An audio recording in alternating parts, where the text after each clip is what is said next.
President Ali, during the interview with senior journalist Gordon Mosley at State House, posited that the government is mulling a Wales Development Authority project, which seeks to cushion the effects and impact the closure of the Wales sugar estate has had on the livelihoods of residents on the west bank of Demerara communities. Speaking more on the project, the president posited that plans are in the pipeline for manufacturing, agro-processing, and among other facilities through this project. The president was at the time responding to a question posed by Mr. Mosley, asking about the details of an engagement the president had prior concerning expression of interests to undertake investments in the country. Mr. Ali further posited that expression of interests are being considered regionally and internationally for construction of the new Demerara Harbour Bridge and the Currentine River Bridge project, among others. So the meeting today, part of the meeting today, was to examine the interests of one such developer, and we are hoping that in sometime within 6 weeks,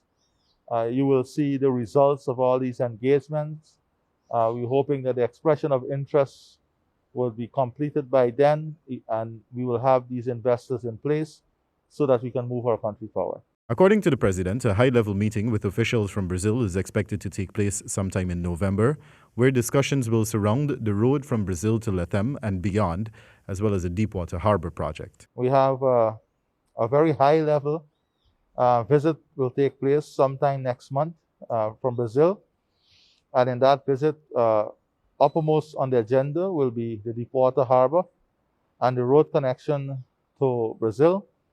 So these are all major transformational infrastructure and investment that are already on the card. So we have been meeting with a lot of investors regionally, internationally, and even locally. While all this is taking place, Mr. Ali posited that works have already begun on the 2021 budget for the country so that these projects may be facilitated accordingly. The APNU AFC government took the decision to close the Wales sugar estate in 2017, noting that the cost of production was too high and its operation was hurting the economy, since the sugar industry was heavily subsidized by the state. Studies carried out in 1996 had also recommended the estate be closed due to the rising costs of production by that and other estates, such as Enmore. Meanwhile, the new Demerara River Bridge project was proposed to help ease the congestion of traffic commuters would face along the west coast and banks, as well as on the east bank of Demerara. Wendell Badrie for HGP Nightly News.